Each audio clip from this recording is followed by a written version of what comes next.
జై శ్రీరామ్. దేవకిదేవి శ్రీకృష్ణుని గర్భముతో ఉన్నప్పుడు బోలెడు అనుభూతులున్నాయి. ఎందుకున్నాయంటే ఆమె అంత పవిత్రమైన చైతన్యం కలిగినటువంటిది. ఏదో ఒక కల వస్తే అది ఊరంతా చెప్పుకుంటే గాని తోచి చావదు మనకి. ఆవిడకి ఎటువంటి కలలు వచ్చినాయి? ఎవరో వచ్చి విభూతి పెట్టినట్లుగా వచ్చిందట. తరువాత వాసుదేవుడు చూసి, అదేమిటి నీ మొహాన విభూతి ఉన్నది అని అడిగాడు. అలా ఉండాలి కళ, అంతేగాని టాగా ఉండకూడదు. అంటే సత్యంగా ఉండాలి. మనకన్నీ టాలే, అది ఎప్పుడన్నా.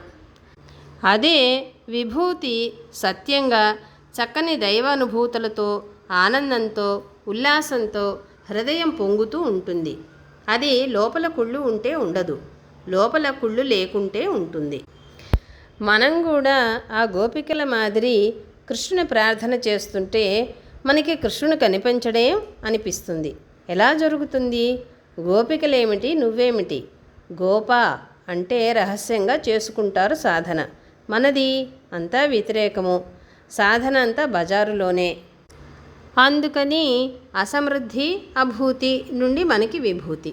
అందుకనే భగవంతుడిని, అదే బాబాని విభూతి అడుగుతుంటాము. ఆయన బూడిద ఇస్తుంటారు, అంతే కదా. అంటే ఏం లేదురా అనే సత్యము నీకు దర్శనమైతే అప్పటి నుండి విభూతి. ఇక్కడేమో ఉన్నాయని నువ్వు అన్నీ పచ్చి పచ్చివి పీక్కు తిందామనే పద్ధతిలో ఉంటే నీకు విభూతి లేదు అని చెప్పడానికి బూడిద.